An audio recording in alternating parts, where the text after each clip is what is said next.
Si vous voulez vous lever pour vous étirer un petit peu. OK? Vous avez chanté debout, mais juste pour... il fait chaud et puis vous êtes assis depuis un bout de temps.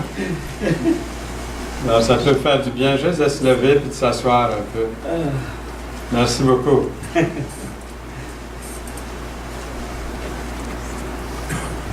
Donc, le message de ce matin, désirer la plénitude du Saint-Esprit. C'est quoi ça?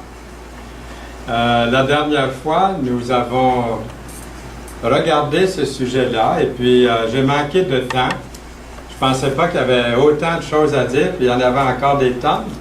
Mais je vais simplement faire une petite révision, puis nous allons entrer dans le sujet, dans le bon sujet, le vif. Donc, tout a commencé pour moi il y a à peu près, mais ça faisait 20 ans que je connaissais Jésus-Christ comme mon sauveur personnel, en 1967. Alors, vous êtes en train de calculer combien de temps que ça fait. Alors, ça fait 65 ans, le 10 avril dernier, que j'ai accepté Jésus comme mon sauveur personnel. C'est comme si c'était hier. C'est une vie vraiment que j'ai aimée. Et puis, j'aimerais ça que le Seigneur me redonne encore une vie pour pouvoir la vivre à son service, puis encore mieux, avec tout ce que le Seigneur nous enseigne chaque jour. On peut le servir pour plusieurs vies. Mais en 1967, c'était la préparation de Sermon de la science à l'Expo 67. J'en ai déjà parlé, je crois. Et puis là, il y avait, on savait qu'il allait venir dans ce pavillon-là où l'Évangile serait présenté d'une façon attrayante avec les expériences scientifiques. Il y aurait des milliers de personnes qui viendraient. Et ça a été ça qui est arrivé aussi. Des milliers de personnes sont venues dans le pavillon. Donc, à partir de 1965, il fallait former des conseillers. Et ça faisait 20 ans que je connaissais le Seigneur comme mon sauveur personnel. J'étais sauvé, hein, le terme qu'on utilise toujours. Quand on est né de nouveau, on peut dire « je suis sauvé ».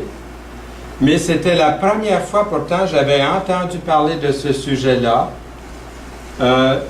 de témoigner dans la plénitude de l'Esprit.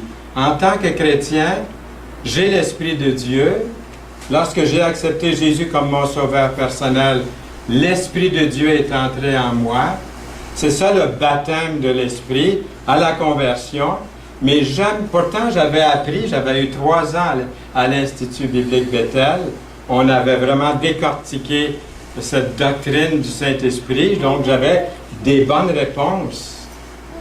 Mais jamais que ça nous avait été enseigné d'une façon pratique dans l'Église. Et il y avait un petit livre que je vous ai montré la dernière fois, et je vous pose la question ce matin à chacun de vous, ici dans ce lieu. Avez-vous fait la grande découverte de la plénitude du Saint-Esprit dans votre vie? Peut-être c'est un gros point d'interrogation pour peut-être quelqu'un, pour quelques-uns. Vous savez ce que c'est, la parole en parle, on a eu des messages là-dessus, mais vous, personnellement, après avoir accepté Jésus comme Sauveur et Seigneur dans votre vie, pouvez-vous dire, j'ai été rempli aujourd'hui, je suis rempli de l'Esprit de Dieu. C'est un message qui peut être contesté, contestataire, qui peut apporter des contradictions, parce que c'est un sujet délicat. Lorsque j'ai donné ce message-là pour la première fois, je pense que c'était dans une assemblée à Montréal, puis quelques-uns étaient venus me trouver après et disaient, écoute Fernand, si quelqu'un pouvait dire qu'il est rempli du Saint-Esprit, il ferait des miracles, il marcherait au plafond, il sauterait, il serait excité. Et là, je lui donnais toujours l'exemple de ma voiture qui était stationnée devant la porte, qui avait de l'essence dedans, une bonne batterie, un bon moteur, qui pouvait rouler jusqu'à la pousser au plafond, au plancher. Je pense qu'elle pourrait rouler peut-être 200 km/h, peut-être autour de ça. Elle a toute la puissance, même si elle est stationnée devant l'église. Elle a toute la puissance. Lorsque je vais reculer, tantôt, je ne recule pas à 200 km/h. Elle a toute la puissance pourtant, mais seulement ce que je lui demande. Et le Saint-Esprit, c'est la même chose en vous, en moi. Nous sommes disposés à lui. Il nous utilise pour reculer, pour avancer, pour aller de côté, pour faire des grandes choses ou des toutes petites choses. dans sa volonté. Ça a été un message extraordinaire dans ma vie. Après 20 ans, après avoir connu le Seigneur comme Sauveur, je connaissais bien la doctrine, mais il y a des choses qui me revenaient à l'esprit, même à l'école biblique. Et ceux qui sont allés à l'école biblique, vous allez me comprendre là-dessus. Il y avait des professeurs qui venaient nous enseigner. C'était les meilleurs professeurs, je dirais, au monde pour nous enseigner la doctrine. Mais personnellement, je ne sentais pas que ce professeur-là était rempli de l'Esprit de Dieu. C'était un bon professeur. Ou même un prédicateur. Quelquefois, j'ai entendu des prédicateurs, des prédications, et moi, je travaille à devenir ce que l'Écriture nous demande d'être rempli de l'Esprit lorsqu'on vit la vie chrétienne, lorsqu'il nous demande des choses à faire. Mais je sentais que c'était beaucoup plus professeur, enseignant, que de communiquer quelque chose de spirituel. Je me rappelle quand j'étais plus jeune, celle qui nous a annoncé l'Évangile, c'était Mme Dorothy Kenyon, la fondatrice de l'Institut biblique Bethel. C'était ma première monitrice à l'école du dimanche en 1947, chez nous, dans la maison. Et cette femme-là était tellement loin du Saint-Esprit, remplie de l'Esprit de Dieu, que, en tant qu'enfant, que jeune homme, lorsqu'elle arrivait dans la réunion, et puis simplement me regarder, me dire bonjour, me donner la main, déjà j'étais touché par le Seigneur. C'est quelque chose, ça, d'inexplicable. Au premier camp à Baindsville, près de Saint-Sauveur, je me levais à 5 heures du matin, comme je vous ai dit, je pense. J'allais toucher l'eau, voir si l'eau était bonne, parce que j'aimais me baigner. Et là, j'ai vu une ombre qui passait à 5 heures le matin, qui s'en allait vers la forêt. Et comme petit garçon espiègle et puis curieux, je me cachais en arrière de chaque arbre, puis je la suivais, voir où est-ce qu'elle allait. C'était Mme Dorothy Kenyon. Elle entrait dans la forêt. Il y avait un gros arbre là qui était couché par terre. Elle ouvrait sa Bible. Et puis là, je l'ai vu mettre sa tête dans sa Bible comme ça. Puis elle priait. J'ai attendu 1 minute, 2 minutes, 3 minutes, mais l'endormitoire me prenait. Il fallait que je finisse d'aller dormir ma nuit. Et je retournais dans la cabine. Un jour, elle m'a dit, Fernand, je prie pour toi tous les jours. Donc, on voyait que cette personne-là avait vraiment la plénitude de l'Esprit dans sa vie.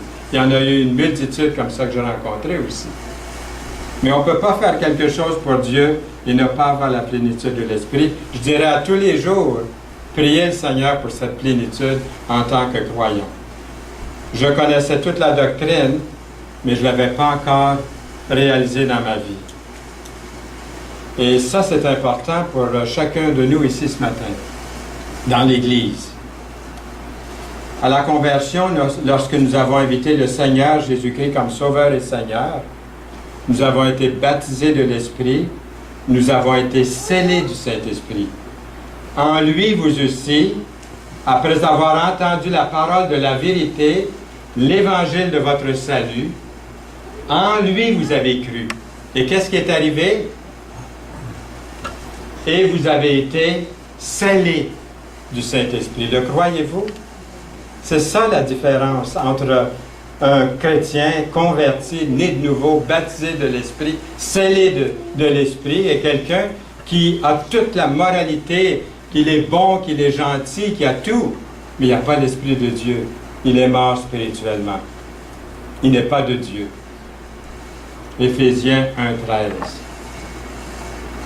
Nous avons cet autre verset. Nous avons tous, en effet, été baptisés dans un seul esprit pour former un seul corps, soit juif, soit grec, soit esclave, soit libre, soit québécois. Et nous avons tous été abreuvés d'un seul esprit. Nous avons tous, en effet, été baptisés parce que nous avons cru. Le croyez-vous? Ça fait toute la différence.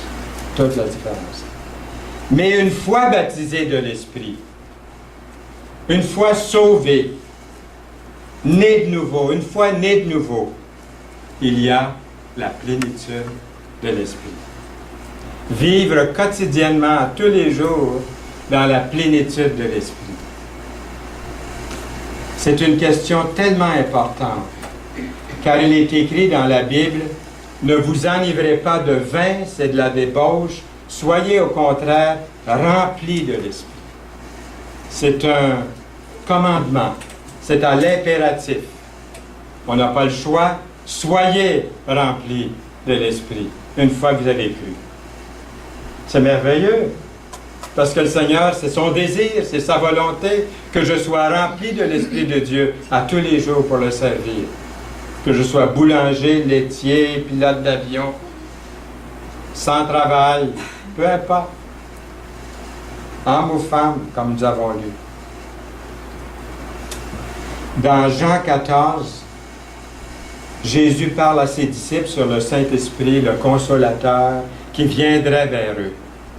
Après que Jésus aurait quitté la terre. Il ne les laissait pas orphelins. C'était merveilleux. Vous ne trouvez pas d'être avec Jésus à tous les jours? De marcher avec lui, de traverser les champs de blé, de le voir manger des figues, de le voir parler avec eux, de tout. D'être en sa compagnie. Il ne nous a pas laissés orphelins. Il nous a donné l'Esprit. Maintenant, pour s'assurer d'avoir une vie constamment remplie de l'Esprit, il s'agit premièrement d'haïr le péché qui nous en promet tant, qui peut être tellement agréable à la chair, tellement plaisant. Mais comme chrétien rempli de l'Esprit de Dieu, d'haïr le péché. De vouloir être délivré du péché, des péchés. Il s'agit qu'il n'y ait pas de péché non confessé, non avoué à Dieu. On ne peut pas cesser de pécher dans notre nature de chair, d'avoir des échecs, de se tromper. Mais c'est quand je garde ça à l'intérieur, la parole est claire là-dessus. D'avouer, confesser, c'est quoi? C'est d'avouer, de se mettre d'accord avec Dieu sur ce qu'on est. Comme Jésus a dit tantôt dans l'Écriture, il dit, vous avez appris de ne pas commettre l'adultère. Mais Jésus va un peu plus loin. Il dit, si vous regardez une femme pour la convoiter, déjà dans votre cœur, vous avez commis l'adultère. Donc c'est clair ici que le Seigneur nous démontre quelque chose. Que s'il y a des péchés de convoitise en moi, je ne dois pas les garder, je dois les confesser, les avouer à Dieu constamment. Et là, je garde cette plénitude de l'Esprit dans ma vie. Nous avons ce merveilleux verset. Si nous confessons nos péchés, qu'est-ce qui arrive? Il est fidèle et juste pour nous les pardonner et pour nous purifier de toute iniquité. Le croyez-vous, ce verset-là? Est-ce que c'est écrit pour que ça paraisse bien sur la page de votre Bible? Si nous confessons nos péchés, il est fidèle et juste. Il y a bien des chrétiens qui, malheureusement, ont accepté Jésus comme sauveur et se sont aperçus la semaine après ou 2-3 semaines après que le péché est encore dans leur vie, que le péché revient.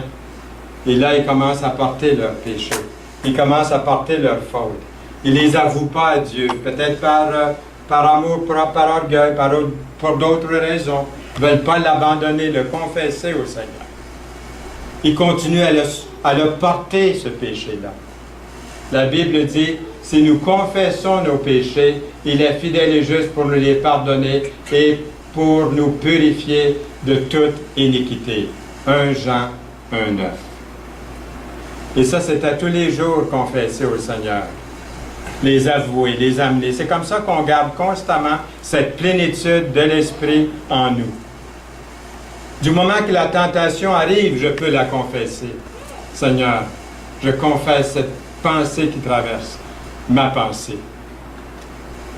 Un chrétien n'est pas quelqu'un qui ne pêche plus ou qui est sans péché pour toujours, mais il ne vit pas volontairement dans le péché.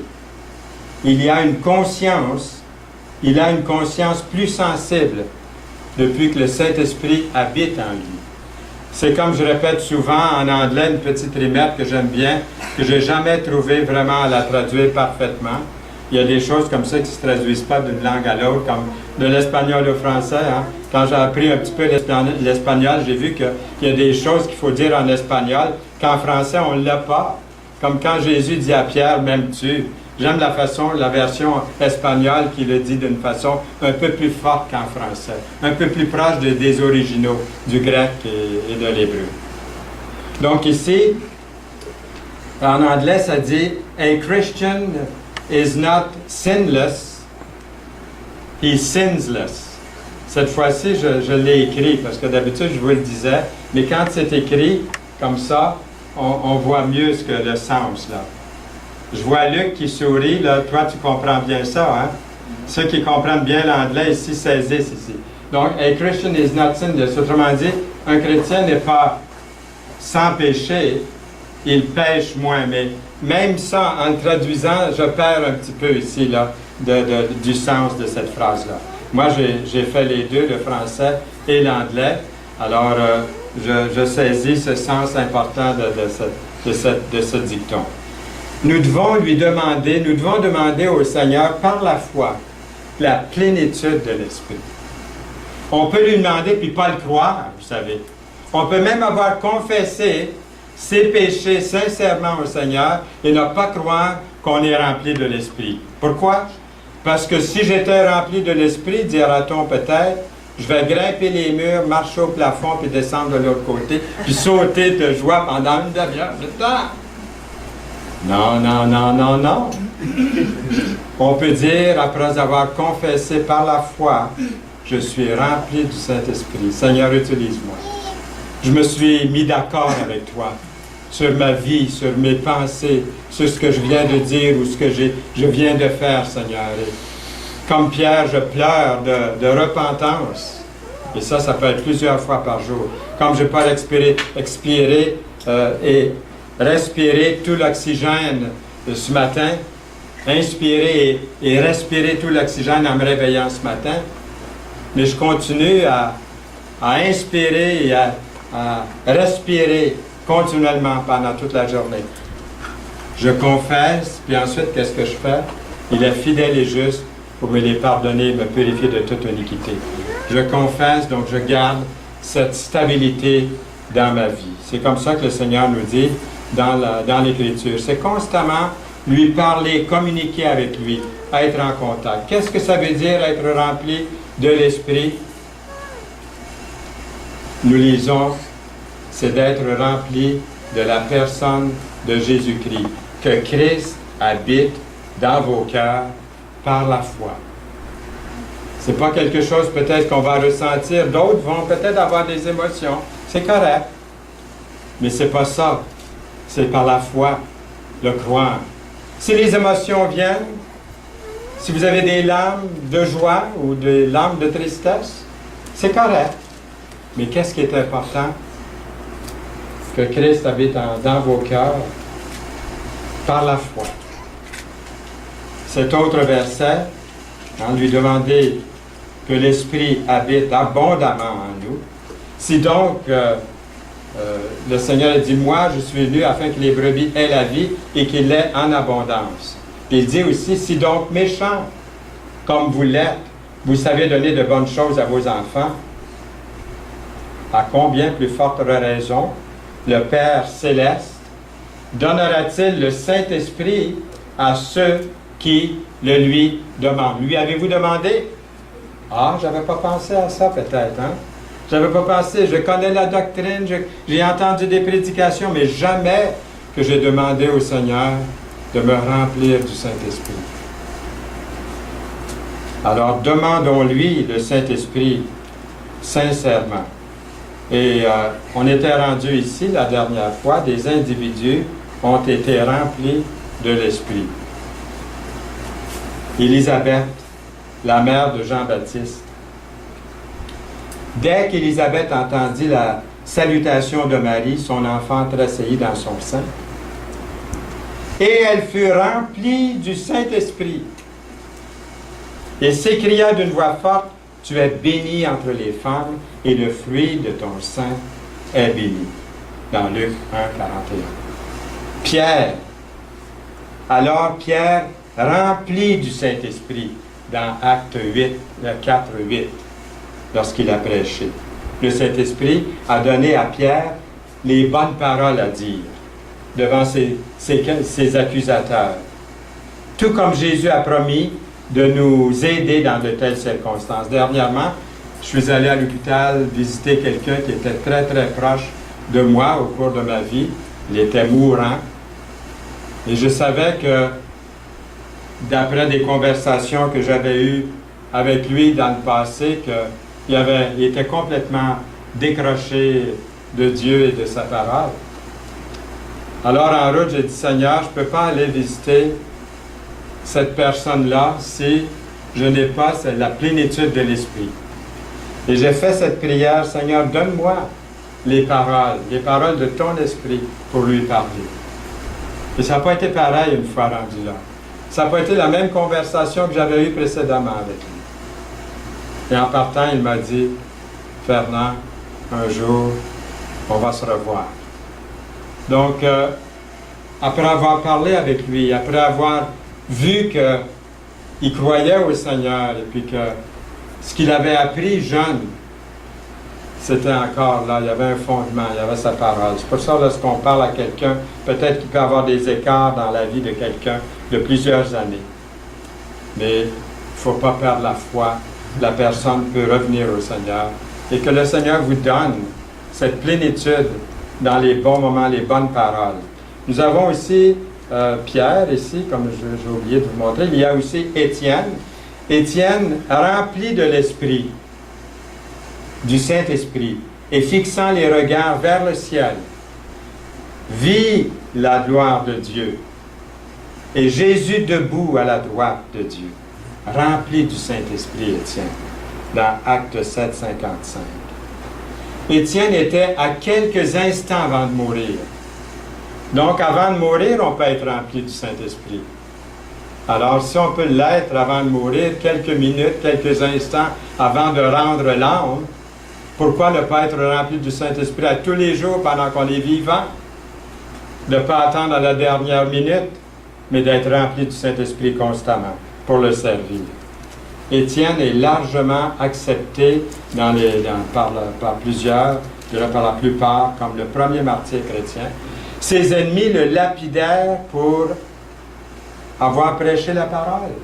La Bible décrit son visage comme celui d'un ange, alors qu'il s'adressait à ses accusateurs. Le Saint-Esprit le réconfortait pendant son temps d'épreuve et de persécution. Seigneur, bénis ces moments, ces derniers moments que nous aurons à vivre ici sur cette terre. Montre-nous à nous aussi le ciel, ce passage. Lorsque je marcherai dans la vallée de l'ombre de la mort, Seigneur, tiens ma main jusque dans la lumière. Quelle parole réconfortante nous avons dans le psaume 23. L'apôtre Paul, après que l'apôtre Paul eut été converti à Jésus-Christ et rempli du Saint-Esprit, il est devenu l'apôtre d'un grand nombre d'églises, partout dans plusieurs nations de l'époque. Ananias sortit, et lorsqu'il fut arrivé dans la maison où il imposa les mains à Saul, il s'appelait Saul avant sa conversion, en disant, Saul, mon frère, le Seigneur Jésus t'est apparu sur le chemin par lequel tu venais, m'a envoyé pour que tu recouvres la vue. Et quoi? Et que tu sois rempli du Saint-Esprit. Acte 9, 17. Quelles sont les démonstrations d'une vie remplie de l'Esprit? Une de ces choses, de ces démonstrations, c'est une puissance pour rendre témoignage. Regardez ce verset dans Acte 1, 8. vous recevrez une puissance. Le Saint-Esprit survenant sur vous, et vous serez mes témoins. À Jérusalem, dans toute la Judée, sur le boulevard Chambly, dans la Samarie et jusqu'aux extrémités de la terre, sur le boulevard Saint-Jean, partout où nous sommes. Une puissance, le Saint-Esprit. Parce qu'on a négligé ce sujet-là. Est-ce que j'ai négligé ce sujet-là des Saintes Écritures dans ma vie? Dans 2 Timothée 1,7, nous lisons « Car l'Esprit que Dieu nous a donné ne nous rend pas timides. Au contraire, son Esprit nous remplit de force, d'amour et de sagesse. » Je pense qu'on ne peut pas séparer ces trois-là. Hein? Oui. Amour, force, force. Il y en a qui sont arrêtés à force.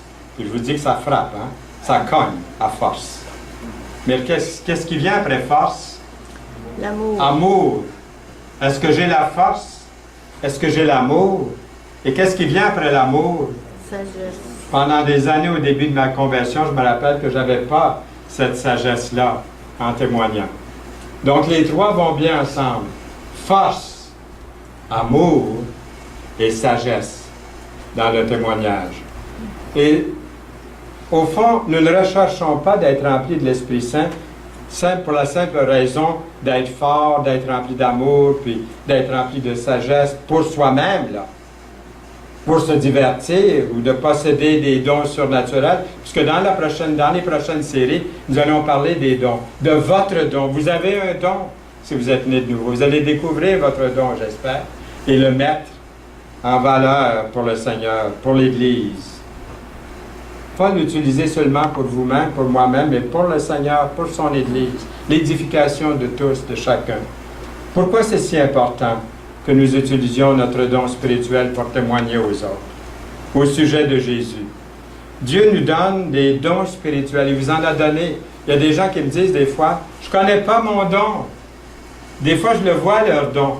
Puis si j'ai le malheur de leur dire avant qu'ils le découvrent, ils sont déçus. Parce que ce n'est pas ce don-là qu'ils recherchaient. Ils recherchaient d'autres choses. Mais quelquefois, ils ont un don vraiment à développer. Et puis, peut-être on peut s'aider entre nous dans l'Église à découvrir les dons de chacun et à les mettre en valeur pour l'édification de l'Église. À commencer par le don du Saint-Esprit, la plénitude de l'Esprit que vous avez dans votre vie, afin que nous puissions être équipés pour faire avancer son royaume et être des témoins efficaces pour Jésus. Lorsque Jésus dit à ses disciples qu'ils seraient des témoins à Jérusalem, en Samarie, jusqu'aux extrémités de la terre, Jésus aurait pu potentiellement les offenser. Pourquoi?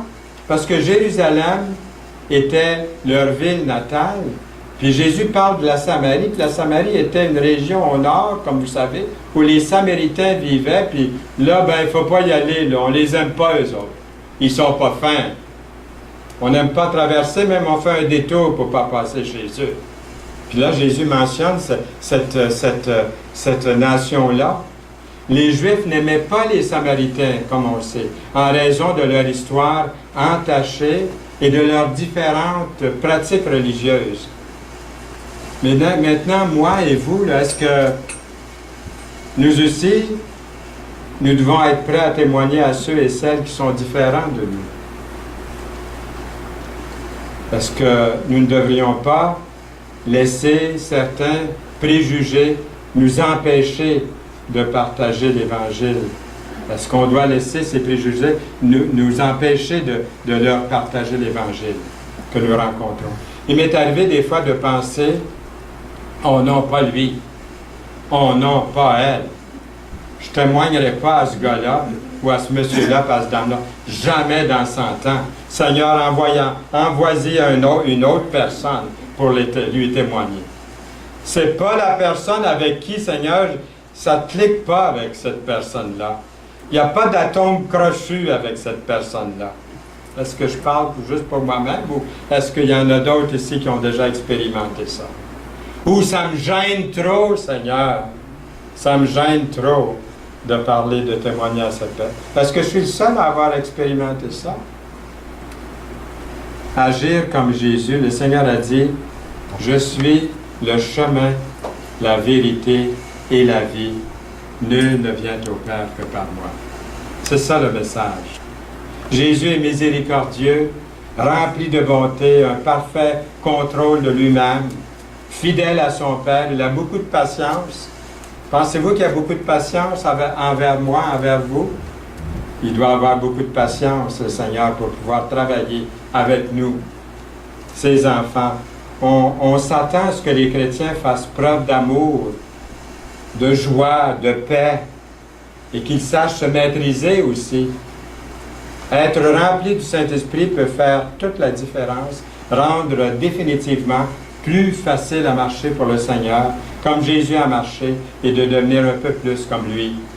Nous lisons dans Galates 5, 22, ce verset que vous connaissez bien, « Le fruit de l'Esprit, c'est l'amour, la joie, la paix, la patience, la bonté, la bienveillance, la foi, la douceur, la maîtrise de soi. La loi n'est pas contre ces choses. » Galates 5, 22 et 23. Lorsque nous sommes venus, lorsque nous sommes remplis du Saint-Esprit, nous sommes venus au Seigneur, nous avons été remplis du Saint-Esprit, et ça c'est quelque chose qui... Nous avons été scellés du Saint-Esprit, mais remplis du Saint-Esprit, c'est une pratique de tous les jours, de tous les instants. Remplis du Saint-Esprit, notre nature spirituelle prédomine sur cette vieille nature de la chair, notre nature charnelle. Il y a plus de choses que Dieu peut faire en nous, et moins de notre chair qui revient à dire de combattre nos désirs charnels afin de servir Dieu plus facilement. L'Écriture nous dit d'abonder en espérance. On ne voit peut-être pas se réaliser, et puis on se décourage avec soi-même, puis on porte le fardeau au lieu de se mettre d'accord, comme on l'a vu tantôt. Nous lisons dans Romains 15, verset 13, « Que le Dieu de l'espérance vous remplisse de toute joie et de toute paix dans la foi, pour que vous abondiez en espérance. » J'espère, j'espère, j'espère. Hein? Et l'espérance ne nous trompe pas. Que vous abondiez à espérer. Vous dites, oui, mais ce n'est pas arrivé. Espérez, abonder en espérance. Les mots sont importants dans l'Écriture. Par la puissance du Saint-Esprit, abonder en espérance. Les gens du monde sont aux prises avec le désespoir. On voit ça souvent, on peut le voir, comme il a été dit à la télévision, dans les journaux, on peut l'entendre à la radio. Et on le voit et on l'entend sur Internet encore plus, dans tous les endroits, comme dans les sites sociaux, dans les blogs, si vous êtes allé jeter un coup d'œil. Quelle misère, quelle pauvreté spirituelle. Les gens cherchent un sens à leur vie, des réponses, mais il y a plus de questions que de réponses. Et plusieurs ne font confiance qu'à eux-mêmes. 1 Corinthiens 2,14 nous parle de l'homme naturel.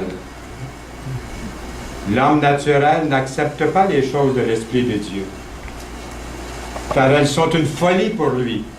Ça, c'est celui qui n'est pas sauvé, c'est celui qui n'a pas Jésus-Christ, qui n'a pas invité le Seigneur dans sa vie. Qui est-ce qui est assis sur le trône ici? C'est l'ego, le moi, le je. Jésus-Christ est en dehors de la vie de cette personne-là. Cette personne-là est perdue. Vous voyez le désordre dans sa vie. Ça représente le désordre dans sa vie. Parce que le Seigneur est en dehors. La Bible appelle l'homme naturel. D'autres versions disent l'homme animal. Alors c'est l'homme naturel ou l'homme animal n'accepte pas les choses de l'Esprit de Dieu. C'est une folie. Allez sur le trottoir ici et dites à quelqu'un, Jésus-Christ, Christ est mort pour vos péchés. Il va dire, t'es fou. T'es tombé sur la tête. Il faut commencer par leur parler d'Adam et Ève, le péché d'Adam, la création, tout l'univers est sous la dominance du péché, avant même d'arriver à Jésus pour leur dire que Christ est mort pour les délivrer. Autrement, pour eux, c'est une folie. C'est une folie.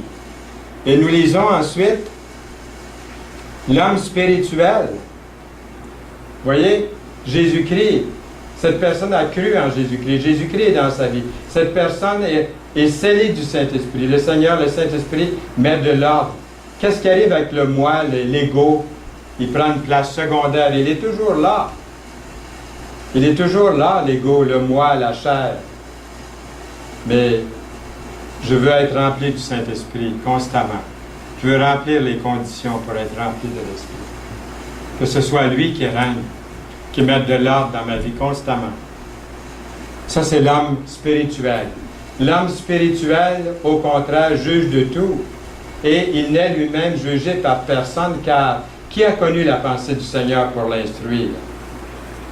Or, nous avons la pensée de Christ. Il règne dans ma vie, il règne dans votre vie. Mais qu'est-ce qu'il faut dire maintenant des chrétiens charnels qui vivent selon le monde? Bien, il en est question dans l'Écriture. Vous voyez, le chrétien charnel, c'est celui qui a Jésus-Christ, qui est sauvé. Jésus-Christ est encore dans sa vie. Il a été scellé du Saint-Esprit, mais l'ego, le moi, le je, la chair a repris contrôle. Et à nouveau, c'est le désordre spirituel dans la vie. Un mauvais témoignage, une mauvaise lumière dans les ténèbres. Pour moi, frère, ce n'est pas comme à des hommes spirituels, dit l'apôtre ici, lorsqu'il s'est adressé à eux, que j'ai pu vous parler, mais comme à des hommes charnels, comme à des enfants en Christ. Des enfants en Christ, en Jésus-Christ, mais charnels, qui ont laissé le moi, le je, prendre le contrôle, et c'est tout de suite le désordre dans la vie. Il y a un autre verset plus loin qui dit ceci. En effet, puisqu'il y a parmi vous de la jalousie. Pardon. Est-ce que j'ai le verset? Oui. Ici, le verset. En effet, puisqu'il y a parmi vous de la jalousie et des disputes, n'êtes-vous pas charnels et ne marchez-vous pas selon l'homme? Donc, il mentionne certaines choses, comme la jalousie, les disputes, mais la liste est longue. Elle n'est pas toute là, la liste. Hein? Il y en a d'autres que ces deux-là mentionnés. Et il dit, puisqu'il y a parmi vous ces choses-là, il en mentionne une couple, n'êtes-vous pas charnels? On voit que lorsqu'on marche selon l'homme, c'est clair que l'ego est là sur le trône, qu'on n'a pas laissé la place au Seigneur pour nous diriger, qu'on a à demander par là, à confesser sincèrement au Seigneur et à retrouver la plénitude de l'Esprit. Jésus est le seul espoir pour ce monde dans lequel nous vivons, c'est vrai. Même si quelqu'un semble tout avoir, beaucoup d'argent, beaucoup de biens matériels, beaucoup d'amis, la joie de vivre, il n'a rien s'il ne connaît pas Jésus comme sauveur et ami. Connaître Jésus, c'est avoir une ferme assurance de la vie éternelle et une raison de vivre chaque jour en étant rempli de l'Esprit de Dieu. Et par surcroît, c'est redoubler d'espérance, d'être patient, de redoubler d'espérance au point de partager avec les autres cette espérance vivante qui nous habite par la foi. Amen. Amen. Que le Seigneur vous bénisse abondamment aujourd'hui et cette semaine. Seigneur, nous voulons te mettre devant nous pour marcher devant nous. Nous voulons marcher dans tes traces. Seigneur, aide-nous aujourd'hui et cette semaine dans ta volonté pour ta plus grande gloire. Au nom du Seigneur Jésus. Amen.